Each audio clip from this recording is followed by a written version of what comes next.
Labą dieną publika, šiandien turim spalio 17 dieną, gavom neblogai gerų šalnų, tai grykis kaip ir atrodo nušalęs, reikia bandyti krūtintis kombainą, susitepti ir rytoj bandyti važiuoti pjaus. Prie kėderį reikia irgi pasitepti ir va tą vietą reikia užsidėti skardą, nes čia privelė būna. Šiaip grykis turėtų, jisai gan toks augalas, kuris velėsi ant lenktuvo, ant visko, tai čia būdavo palei pakraštį kūliant kokios balandas privelė, tai kad su grykiu nebūtų problemų. Užsidėsiu skardą ir turėtų būti visai neblogai, manyčiau. Įsijungia masė.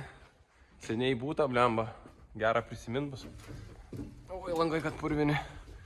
Reiks apsplauti biškelį. Kabina, žinoma, murzina.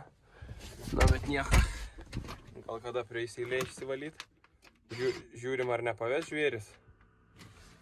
Šaldytuvus užė. Išjungs. Radiją išjungiam. Ventiliatorių išjungiam. Nebemoku naudotis. Eik, kaip naujas. Bitė. Reikės dar įsidėti SIM kortelę į modemą, nes kad ir nedaug tų hektarų, bet vis tiek bus patogiau pjauti su vairavimu. Šiaip grykių dar nesu pjovęs su šiuo kėderiu. Kažkuriais metais tekė su Tukanu 320 pjauti grykius, bet senai buvo, tai nepamenu. Bet kiek iš kitų girdėjau, tai kad labai velėsi aplink lenktuvus ir panašiai. Tai gali būti lėtas kulimas. Užlėkiau prie hercherė, biškį langus apsiploviau ir skardas minimaliai. Pastogiai stovėjo, tai paukščiai apdirba, tai blembagi. Negalima važiuoti pjaut grykių su negražiu kombainu. Kėderį įsitraukiau, dabar priskabinsiu, bandysiu žiūrėtis. Na kągi, prasisukiau, pasileidau, viskas kaip ir neblogai. Reikės šituos pasitempt diržiukus, nes su grykiais įdomu, kaip bus. Pernai kūliau su žolė, halaiminau čia pas kaimyną, su žolė vasarinius miežius kūliau, tai būdavo dalgė užstringa ir pradeda buksuoti per diržą. Tai dėl to F2 antra modelį ir yra dvigubos dalgės. Bet šiaip pas save laukuose tai niekur neturėjau problemos, kad užkirs dalgė, ten paprasčiausiai buvo žolės daug ir dėl to užsikirsdavo. Čia buvo bairis, bet laimingai baigėsi. Naktį tvarkėm, norėjom dar įsiardyti sraigę. Su bošiuku kažkaip ten papjovėm, ar kas gavos, po apačia buvo šiaudų ir užsidegė, tai gerai dar laiko pamačiau. Nesudegina šitą diržą, bet jau buvo strioka. O dabar tai čia labai nepatinka šita situacija. Jisai yra išlypęs, susistūmėsi ten, nes diržas nebeturi rantų ir vaikštavo taifa. Tai, bet dar gal grykius atkulsiu, reikia tikėtis. Iš tikrųjų jau 2 metai dirbu su šituo kėderiu ir dar nesu pilnai pasileidęs automatikos. Įspaudimas į žemę, aš jį reguliuoju mechaniškai. Tai šiaip turėtų gauti užduotį kombainas iš kėderio ir palaikyti tą vienodą įspaudimą.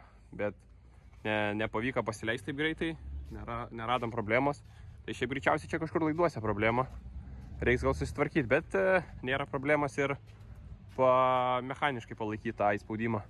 Ir dar greičiausiai lenktuvų įstumimo daviklis yra nusprogęs, nes atvirkščiai veikia lenktuvų valdymas. Turėjau vieną pilną dėžutę, tai pasikeičiau šiek tiek piliukų, pasilikau dar 5 atsarginius, nes su žirniais, kai suvariau dalgę, tai dabar visi tokie be viršūnių, tai pačius prašiausius pakeičiau. Dar porą pakeisiu. Dar būna piliuko šitą vietą išdyla ir tada dalgė labai pradeda lakstyti. Tai irgi reikia pasikeisti. Bandom važiuoti. Turim pietus, po pietų biškelį. Kaip ir rasa nukryta. Šiandien dar šalna buvo, nors ir nerodė, bet vis tiek buvo langai apšalę. Tai bandom važiuoti, žiūrėsim, kas gausis.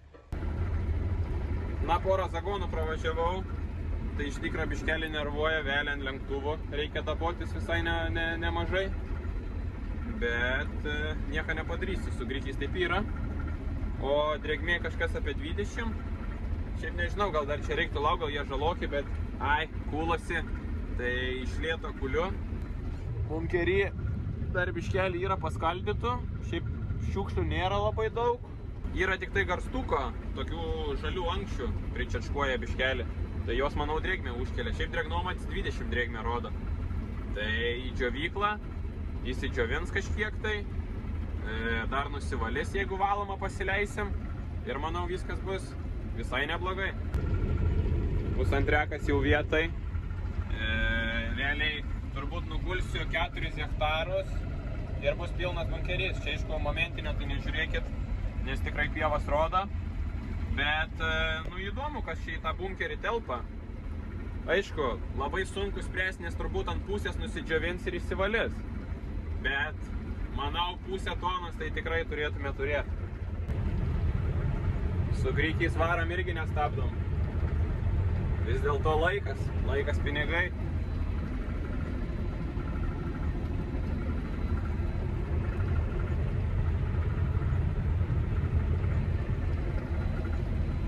Bunkerį vaizdelis toks. Yra žalių šitų, tai drėgmę gan užkelia. 7 hektarus nupjoviau. 2 bunkeriai. Viskas pasimatys, kai įsivalys, įsidžiovins ir nusiveš į elevatorių. Tas derlius, grikiai kūlasi, vėl viskas iš naujo atrodo javapjūtė tik prasideda, o iš tikrųjų 70 hektarų ir vėl kombainą statyti. Bet praeitam video aš jūs būsiu apgavęs, kad su šituo kombainu per šį sezoną nukūliau 1050 hektarų, tai reikia dar 70 dadėti, nes 70 turim grikių. Tai reikia tikėtis visus sėkmingai ir nuimsim. Pasireguliavau dar lenktuvo atakos kampą, tai dabar šiek tiek mažiau velia ant lenktuvų. Viskas kaip ir puikiai. Čia buvo sėta su Horsch Focus sėjamąją, kas 30 cm, rapsiniu galu. Vien dėl to, nes jau buvo paruošta sėjamoji rapsui, tai nenorėjom persidėjinėti. Tai varėm kas 30 po 50 kg grikių. Liepos 7 dieną čia turbūt pasėta šitas laukas yra. Tai iš tikrųjų dar užvėlavom, galimėjo dar ir anksčiau pasėti, bet gavosi, kad biškelį suvėlavom, tai pasėjom Liepos 7. Būtume pasėję savaitę anksčiau, tai manau labai būtų mačyje, bet yra kaip yra. Reikia būtinai dar kukurūzinio kėderio, auginti kukurūzus grūdam ir kombainą išnaudoti 100%. Kuliu paskutinį bunkerį šiandien. Yra 6:30. Jau iškritinėja rasa, bet dar noriu prikult pilną bunkerį. Dabar turiu 70%. Tai visai neblogai šiandien sekėsi. Kol kas be gedimo, reikės dar apsižiūrėti. Porą pačiūžų yra kėderio į pabaigą, jau gal reikėjo pasikeisti, bet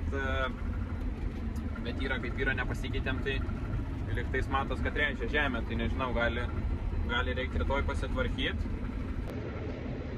Tikrai žiūrovų yra irgi, kas augina grikius, tai pasidalinkit, kur realizuojat, kokias ten kainas plius minus ir reikės galvoti, kur ten juos parduoti. Tai jeigu žinot, kur gerom kainom superka grikius, būtinai parašykit. Dar ką pastebėjau, kūlint grikius, tai kur žemesni ir atrodo vizualiai prastesni grikiai, derlius geresnis negu ten, kur grikiai labai aukšti. Nes turbūt paprasčiausiai grikiai susiaugina daug masės, bet sėklų nieko neužaugina.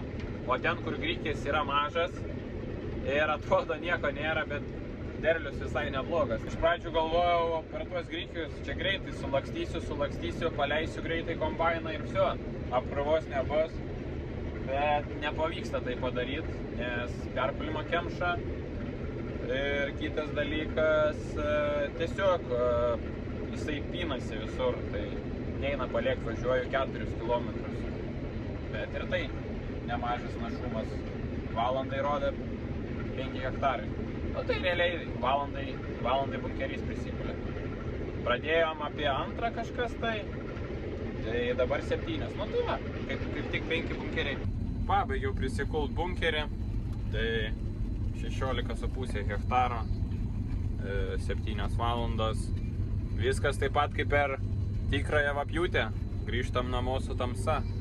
Tik tai dabar, kad 7 valandos, o per tikrąją vapjūtę 10-11 būna. Tai tokie skirtumai. Namo grįšiu tiesiai su kombainu, atkabinsiu kėderį tik tai ant karučio, nes laukas prie pat dirbtuvių, tai paprasčiausiai neapsimoka. Net bunkerio neišleidinėsiu, nes neturim priekabų kol kas, o ant žemės pilt nesinori, tai dabar per naktį paliksiu bunkerį, rytoj atsilaisvint džiovyklą ir iškart supilsim į džiovyklą. Grįžau į bazę, grikiai džiūna, viskas tvarkoj, temperatūra kažkas tai tarp 50-60, šiek tiek sunkiai kyla vien dėl to, kad laukia žema temperatūra, bet išdžius. O šiandien baigiu video čia ir sakau dėkui, kad žiūrėjot ir iki sekančio.